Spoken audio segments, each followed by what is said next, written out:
Hello my friends and welcome back to another Baldur's Gate 3 character building guide. Hope you're all doing well. Today, you might think we're making a character, but this character is actually 4 dogs, seen here posing for the cover of their newest album. At its heart, Baldur's Gate 3 is a pretty dark story, one of love, loss, and resilience in the face of overwhelming tragedy. But I think the people of this world deserve happiness, and what better way to bring it to them than a pack of very good boys and girls running around Faerun.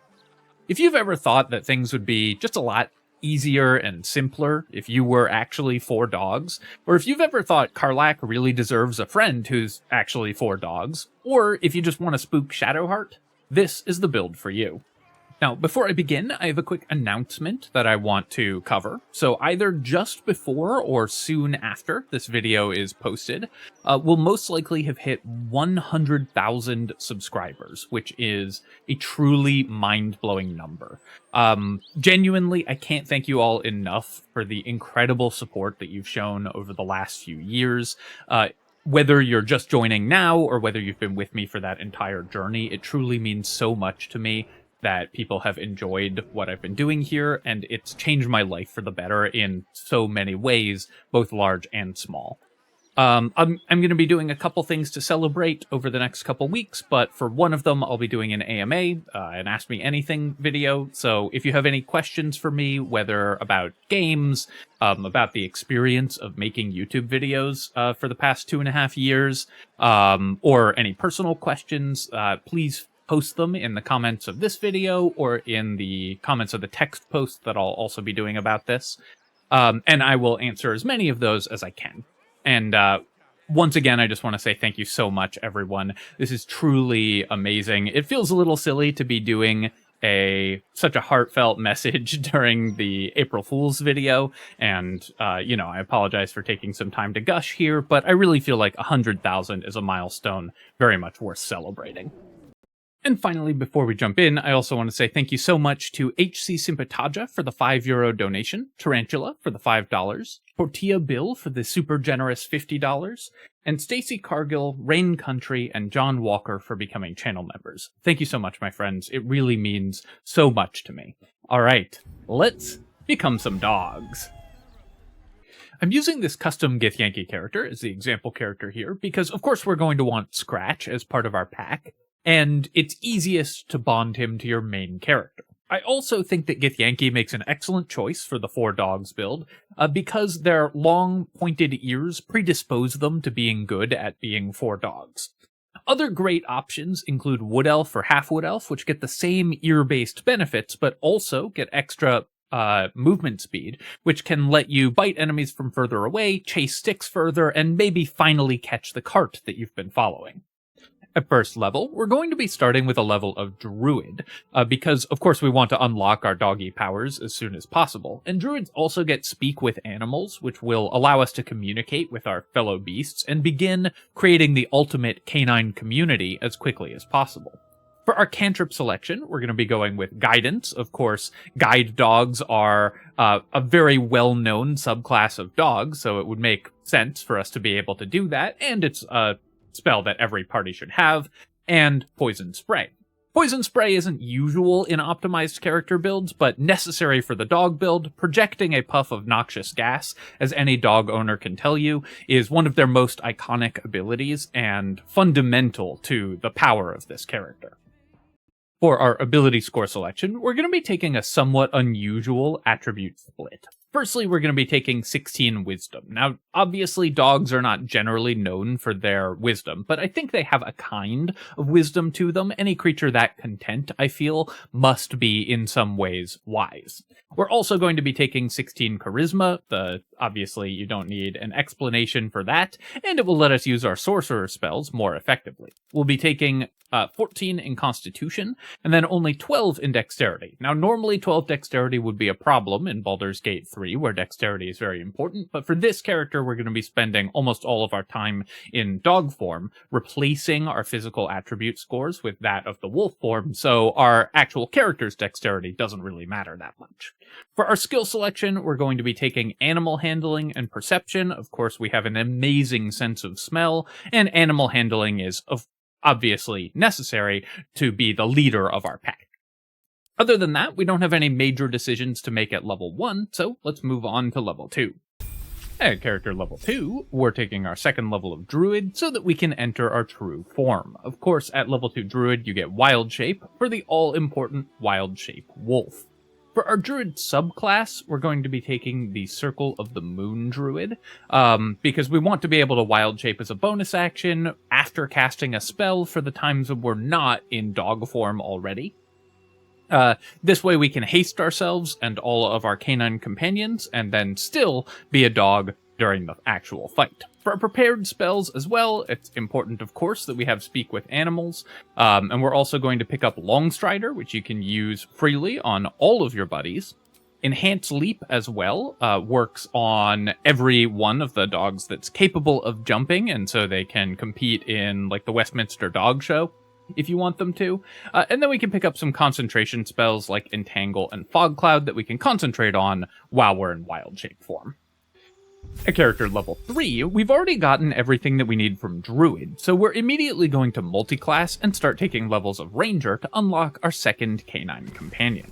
For our favored enemy here, we're going to take Ranger Knight. Heavy armor proficiency is still pretty useful to this character, because there will be times when we get knocked out of dog form, and we want to be in heavy armor in those cases, because we're going to have, we want to stay alive so that we can re-wild shape as quickly as possible. And thanks to our low dexterity, we get more benefit from heavy armor than most characters, because it doesn't interfere with our armor class as much. For our Natural Explorer, we're going to go ahead and take Wasteland Wanderer Cold, because if you look at the wolf wild shape form, it has a really big, thick fur coat, and so it doesn't make sense that it's taking full damage from cold, so obviously we need to fix that. For our ability here, we get to add an additional skill, and here I'm going to suggest that we take Survival. I don't think that dogs are particularly stealthy typically, unless they're stealing a chicken off the counter. But Survival makes a lot of sense because you can sniff out food pretty much anywhere.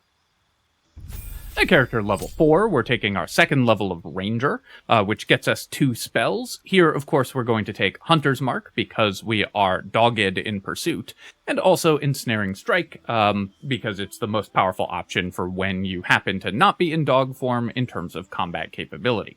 For our fighting style, we're going to take Defense Fighting Style. If you're wearing armor before you transform, you do keep the Defense Fighting Style bonus during Wild Shape, so it will give us an extra armor class while we're a wolf. At character level 5, we get to take our third level of Ranger to become a Beastmaster Ranger, unlocking our second dog companion. With the Ranger's Companion feature, of course, we can summon the wolf, which is exactly what we need to be able to do. We also get an additional spell. Here we're going to take Enhance Leap. While obviously Druids also have access to this effectively gives it to us always prepared, which means that we no longer have to use a Druid spell preparation slot on that and can prepare something else instead. Other than that, no decisions to make at Ranger level 3, so let's move on to character level 6.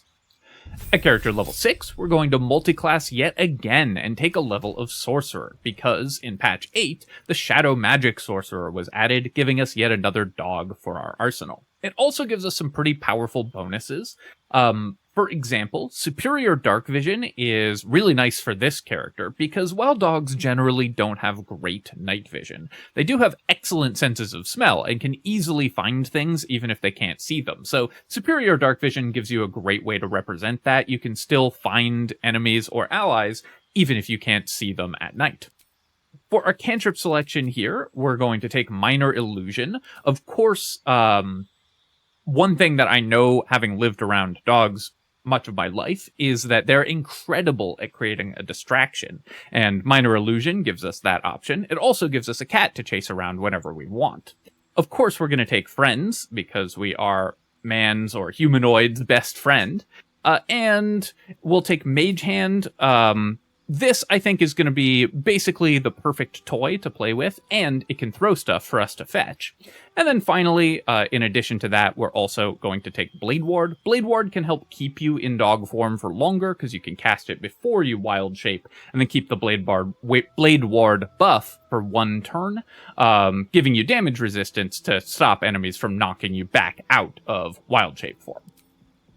For our spell selection here, we're going to go ahead and take Mage Armor. The Wolf Companion has a fairly low base armor class, so Mage Armor will actually increase our armor class by 1. And we're going to take False Life as well. The temporary hit points we will keep after transforming into wild shape form, so again, this can keep us in dog form for a little bit longer. At character level 7, we're taking our 2nd level of Sorcerer, which gets us another spell. Here, we're going to take Expeditious Retreat. This is another benefit that we can keep while in wild shape form, as long as we don't lose concentration on it. And you do get to dash as a bonus action while in wild shape form if you have Expeditious Retreat. This can let you run further, either to get towards or away from enemies, or, for example, to pull a sled across the frozen tundra. We also get Meta Magic, and here we're going to take Twin Spell. This will be extremely useful to haste multiple of our dog companions, and Extended Spell for the same reason. Extended Haste is something that we can use to give ourselves enormous buffs that last potentially for multiple encounters if you run quickly between them, and don't pause to stop and do other stuff. You can often keep haste going for multiple encounters if you have it extended. At level 8, we're taking our 3rd level of Sorcerer here, which gives us access to 2nd level Sorcerer spells, as well as the ability to see in the dark when we use Eyes of the Darkness. This, of course, represents our sense of smell getting increasingly keen, especially as we add more and more dogs into the pack. They can all be smelling things, or just running around finding stuff for us, so being able to see in the dark, I think, makes perfect sense for this character.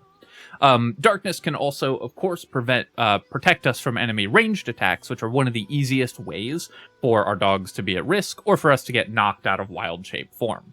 We also get to take level 2 spells, and the spell that we're going to take at this level is Misty Step. If there's, again, one thing that I've learned living around dogs, it's that they appear where you weren't expecting them extremely frequently, usually right behind you on the stairs. So we want to represent that as best as possible. We're also going to take Quicken Spell as our meta magic. Of course, Quicken Spell lets us cast multiple spells in a turn so that we can use our powerful sorcerer spells and later on our wizard spells alongside other spell casting or other actions that we might need to take. Now, as a Circle of the Moon Druid, you will be using your main action to cast a spell and then your bonus action to wild shape, so you won't need to quicken spells in order to wild shape in the same turn, but Quicken Spell is still very useful for when you want to cast multiple spells.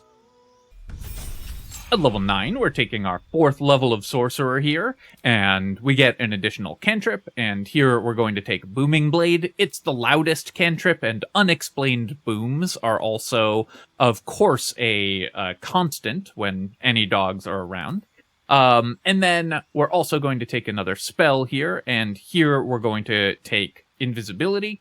This will let us get out of combats that we don't want to be in, and of course, you don't want anyone to see your shame if you get knocked out of dog form and back into icky humanoid form. So being able to turn invisible and run away will prevent the social ostracization that would result from that. We also get an additional feat here, and of course we're going to take Alert so that we can more easily sense approaching mailmen or bark when the doorbell rings. At character level 10, we're going to take our 5th level of Sorcerer, getting access to 3rd level spells, and of course we've already talked extensively about the main 3rd level spell that this character is going to be using, which is of course Haste. With Twinned Haste, you can haste yourself and one of your other doggy companions, and you can maintain concentration on haste while in wild shape. Not only does it give you extra mobility, it gives you extra armor class, which makes it easier to stay in wild shape, even with the very low hit points that you're going to have. And if you have another party member capable of casting haste, you could be a pack of 4 dogs, all hasted, running around at the speed of light, which is basically as good as sticking your head out of a car window. We also get to replace one of our spells because Expeditious Retreat more or less fills the same function that haste would have been. We're almost always going to be using our concentration on haste instead in wild shape form, so we no longer really need Expeditious Retreat and can replace that. There's a lot of options here. You can take Counterspell, always of course an extremely powerful option, though not usable in wild shape. You can take a damage spell or control spell like Sleet Storm or Fireball or Lightning Bolt to give yourself something to do when you do get knocked out of wild shape form. But for my money, the best pick here is Hold Person, to represent the classic dog maneuver of leaning their entire body weight against your leg, so that if you move even slightly, they fall over, trapping you in place completely. And then at character level 11, we get to unlock our 4th dog, making this character fully 4 dogs at this point, because of course by now we've added Scratch as well. We take our 6th level of Shadow Sorcerer, and get to summon Nimbus using 3 of our sorcery points. Typically, you're going to want to put haste on Nimbus. This can easily give you sorcery points back, and with your party members providing the appropriate damage types for the omens, Nimbus attacking multiple times and applying multiple omens is very powerful. So this way you can resummon Nimbus if they happen to fall, and this will give you another glorious dog companion. We also get an additional level 3 spell here, and there's, again, a lot of options, but once again, representing a classic dog maneuver, we're going to take Stinking Cloud. Finally, at character level 12, we already have all of our dog-related bonuses from class levels. So our last level, we're pretty open as to what we're going to do. There's a lot of different options here. You can take a 4th level of Ranger for an extra feat, a 7th level of Sorcerer for more sorcery points and access to 4th level spells. But what we're going to do here is take a level of Wizard. This character actually has 10 total caster levels after the level of Wizard, giving us 5th level Wizard spells. And although we have low intelligence, we can use the Warped Headband of Intellect to prepare a few Wizard spells and get access to higher level spellcasting, meaning that even if you actually want to play this build, you can take the level of Wizard a little bit earlier and be a totally functional character throughout the entire game, or you can just play this in the end game, running around with decent casting as well as being 4 dogs. Being a wizard, of course, also lets us learn 3 more cantrips, and we finally get to learn True Strike to annoy people in the YouTube comments. We'll also take Dancing Lights because it'll potentially attract cats or geckos for us to chase around. And let's take Bursting Sinew, just because the imagery is funny. We also get some spells here. Of course, you're going to be able to learn a bunch of spells from scrolls, so we're just going to learn the spells that you can't learn from scrolls. Shield and Find Familiar. Everything else here you can pick up from a scroll, but other good options include Protection from Good and Evil, which you can concentrate on, and, you know, you want your dog protected from evil. Sleep, which of course is one of our very favorite things, and a great use for our high-level spell slots to make sure that everyone enjoys a good nap. Featherfall, because, you know, dogs always land on their feet. Is that how the saying goes? And then finally, Disguise Self, again, to hide your shame if you do get caught out in human form. Alright, my friends, that is the build, and I hope that you've enjoyed it, and I hope it helps you in all of your deeply serious honor mode runs. But of course we can make ourselves even more powerful with items, so let's talk about those. 4 items for this character. Because we're a wild-shaping character, there's only a few items in the game that work while you're wild-shaped, so primarily we're going to be working with those. The first and most important of these for our character is the Armor of Moonbasking. This is going to give us extra temporary hit points and reduce all incoming damage by 1 when we wild shape. It also increases our armor class and gives us advantage on saving throws against spells. This is a pretty massive bonus to the low health dog form of this character, because with only 2 levels in Druid, our wild shape form is very low health, so the Armor of Moonbasking kind of doubles our effective health on this character. There are also a few more items that still work in wild shape. The Shapeshifter's Boon Ring will give you a bonus to all of your checks while you're wild shaped. Now, mostly this won't come up because You don't make a lot of skill checks in wild shape form, but it can happen. And we also do have Disguise Self, so the Shapeshifter's Boon Ring will give us that bonus in that case. The Boots of Striding are another pretty important one for this character. If you are wearing these before you wild shape and concentrating on a spell, you keep the prone immunity while you're wild shaped, and in fact, you keep the prone immunity until wild shape ends, even if you lose concentration on the spell or the spell duration ends. So you can become perfectly immune to prone by putting on the Boots of Striding before you enter wild shape. The Corvid token also works while you're polymorphed for wild shape, giving you feather fall and giving you additional jump speed. And that is, of course, really helpful for bounding along with your doggy buddies. And another one that works in wild shape is the True Love's Caress and True Love's Embrace rings. These work in either direction. If you cast the Warding Bond before entering wild shape, you can either pass damage from one of your dog companions to you. Well, they can't wear rings. From one of your allies to you, excuse me. Or from you to one of your allies with the True Love's Embrace. You can, of course, have them wear rings if you use various item glitches that can let them use items. But typically that's not what you're going to be going for. In addition to that, there's another couple sets of items that are pretty useful for this character. Good heavy armor, like the Armor of Persistence. Of course, we have heavy armor proficiency, thanks to the Ranger Knight ability, so this can keep us alive, even if we get knocked out of wild shape form. So the Helldusk armor or the Armor of Persistence are great options. You don't need heavy armor proficiency for the Helldusk armor, but it's still just great endgame heavy armor. The Warped Headband of Intellect I talked about during the character build as well. Of course, we want to be able to prepare our wizard spells, and with only 1 wizard level and 8 intelligence, the Warped Headband is the easiest way to do it, especially because this character can't easily make use of other helmet slot items thanks to being a wild shaping character. Now, this does have one kind of weird interaction. Because you actually lose the intelligence when you wild shape while wearing the Warped Headband, you will lose the spell slots, and it will unprepare your spells. That won't matter a lot, but you will have to re-prepare your wizard spells whenever you exit wild shape.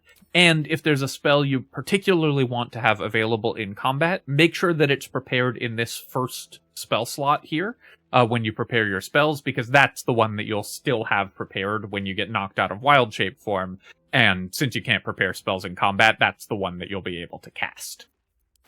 In addition to that, the Gloves of Dexterity. With our low dexterity, these can help you have higher initiative alongside alert in order to go first when entering combat in your humanoid form.